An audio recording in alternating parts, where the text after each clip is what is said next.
During our wedding toast, my husband's sister grabbed the mic and sneered, "You'll never be more important than me." My husband laughed and nodded, "She's right, you know." I smiled and said, "Good thing I have a backup plan." Their smug faces dropped as the wedding coordinator announced a shocking change. I remember the day like it was yesterday. The sun was shining brightly over the rolling hills of Napa Valley, casting a warm glow over the sprawling vineyards. Our wedding was set at a picturesque winery, a place I'd always dreamed of. Friends and family gathered, their laughter and chatter filling the air, blending seamlessly with the soft melodies played by a string quartet. It was supposed to be the happiest day of my life. As the ceremony concluded and we moved to the reception, I couldn't shake a nagging feeling in my gut. My husband, Mark, had always been exceptionally close to his sister, Olivia. Their bond often left me feeling like an outsider, but I had convinced myself that today would be different. Today, I would finally be embraced as part of their family. The reception hall was a vision of elegance. Twinkling fairy lights adorned the ceiling, casting a soft, romantic glow over the room. Tables were set with pristine white linens, adorned with centerpieces of fresh roses and candles flickering gently. Guests clinked glasses, offering their well wishes as we made our way to the head table. I felt a mix of excitement and nervousness, anticipating the toasts and speeches that would soon follow. As we settled into our seats, the wedding coordinator approached the microphone, tapping it gently to signal the start of the toasts. Olivia stood up, a confident smile playing on her lips. She sauntered to the microphone, her designer dress shimmering under the lights. Raising her glass, she began, "Let's all raise a glass to my brother, Mark, and his lovely bride, Sarah." Her eyes met mine, a glint of mischief evident. "Sarah, you should know, you'll never be more important than me." A hush fell over the room. I felt the color drain from my face, the weight of every eye in the room pressing down on me. I turned to Mark, hoping for some sign of support, some indication that he would stand up for me. Instead, he chuckled, nodding in agreement. "She's right, you know," he said, his voice light as if this were all a joke. The betrayal sliced through me sharper than any knife. But I refused to let them see me crumble. Forcing a smile, I stood, my hands trembling slightly as I took the microphone from Olivia. "Good thing I have a backup plan," I said, my voice steady despite the storm raging inside me. Confusion flickered across Olivia's face and Mark's smile faltered. I turned to the wedding coordinator, giving her a small nod. She hesitated for a moment, then spoke into the microphone, "Ladies and gentlemen, there has been a slight change to our program. Please direct your attention to the screens." The room darkened as the projector hummed to life. Images began to flicker across the screen, photos of Mark and Olivia in intimate embraces, messages exchanged between them that left little to the imagination. Gasps echoed through the hall, whispers spreading like wildfire. Mark's face turned ashen, his eyes wide with shock. Olivia's smug demeanor shattered, replaced by panic. "Sarah, what is this?" Mark stammered, rising to his feet. I met his gaze, my heart pounding but my resolve unwavering. "It's the truth, Mark. The truth about you and Olivia." The room erupted into chaos. Mark's parents looked horrified, guests murmured in disbelief, and Olivia fled the room, tears streaming down her face. I stood there, amidst the wreckage of what was supposed to be my perfect day, feeling a strange sense of liberation. In the days that followed, the scandal tore through our social circles. Mark tried to reach out to explain, to apologize, but I was done. I filed for an annulment, packed my things, and left the life I'd built with him behind. It wasn't easy.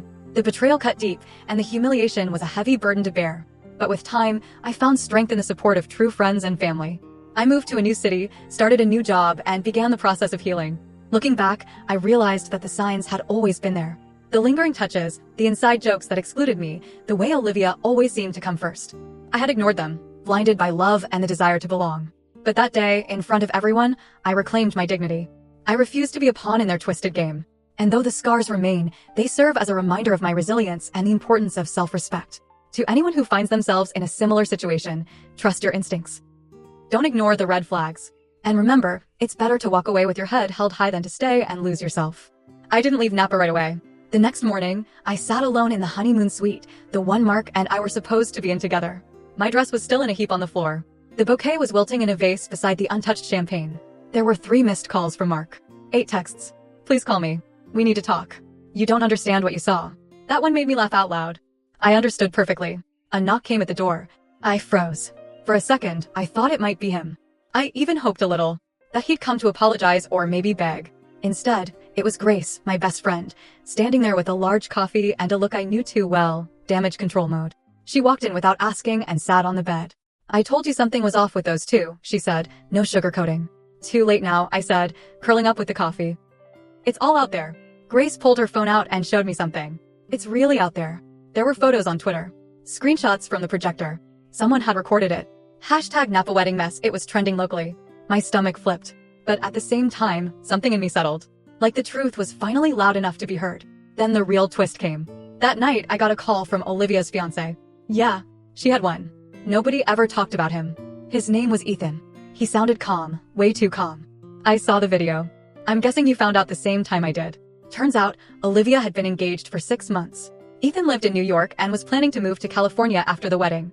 He thought they were in love. She had even picked out a venue already. Meanwhile, she was wrapped around her own brother like a damn ghost story. Ethan wanted to meet. I said yes. We met the next day at a diner outside Sacramento. He looked tired, like he hadn't slept all night. I probably looked the same. You planning on suing them? He asked after we talked for a while. I blinked. For what? He shrugged. Emotional damage. Wedding costs. Public humiliation. Something. I've already spoken to a lawyer. That sparked something in me. I hadn't even thought about it. I'd spent all my money on that wedding. Thousands. And the pain? The gaslighting I'd ignored for months? Maybe I deserved something back. Ethan had screenshots too. Messages Olivia had sent him by accident. Stuff that clearly was meant for Mark. He showed me everything. My hands were shaking by the time I finished scrolling. Then Ethan said something that caught me off guard. I want to go public with it. Why? I asked. Because I want people to know who she is. And I think you do too. That night, we started putting everything together. Every photo. Every text. Every moment that pointed to what they were hiding. We didn't use fake names. We didn't blur their faces. I wasn't doing this for attention. I was doing it because for years, I had been told I was paranoid. Too sensitive. Overthinking. Now, I had proof. When we launched the blog, yep, we called it Their Dirty Toast. We got 10,000 views in the first 12 hours. Then came the emails. Anonymous ones. You're not the only one. She did something like this to my sister. I thought I was crazy too. Turns out, Olivia had a trail of broken people behind her. Mark wasn't her first target. Just her most recent. I still hadn't spoken to either of them. Not directly. But I knew from Grace that Mark had gone quiet. He stopped posting. Stopped showing up at his job. Olivia tried to deny everything. Then someone leaked more photos. From years ago. Different places. Same patterns. And then, Olivia's mom reached out. She wanted to meet. That's when things got really weird. When I got the message from Olivia's mom, Diane, I thought it was a prank. She hadn't said a word to me at the wedding. Not even a fake smile. Just looked at me like I was a fly on her son's perfect suit. Now she wanted to clear the air. She invited me to a coffee shop in Walnut Creek, halfway between where I was staying and where she lived. I agreed, mostly out of curiosity.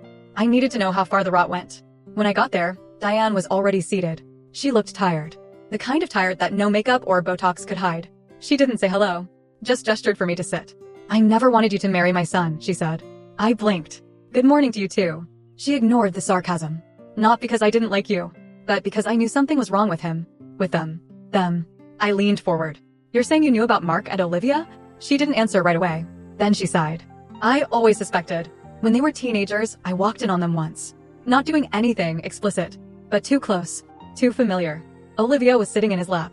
My stomach flipped again. I told their father, she went on, voice flat. He told me to drop it. Said I was imagining things. Said I'd ruin the family. So you did nothing? I asked.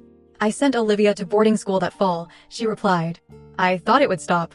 I thought I could fix it quietly. Clearly, I was wrong. I sat there in silence, processing everything. Then she leaned in closer.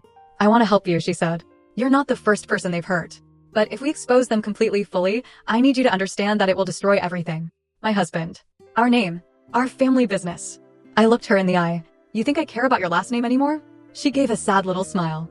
No, but you might care about what comes next. And that's when she pulled out a folder. Photos. Not of Olivia. Not of Mark. Of me. And Ethan. She tapped the table. You've been followed since the wedding. My throat went dry. What are you talking about? Mark hired a private investigator the day after the reception, she said.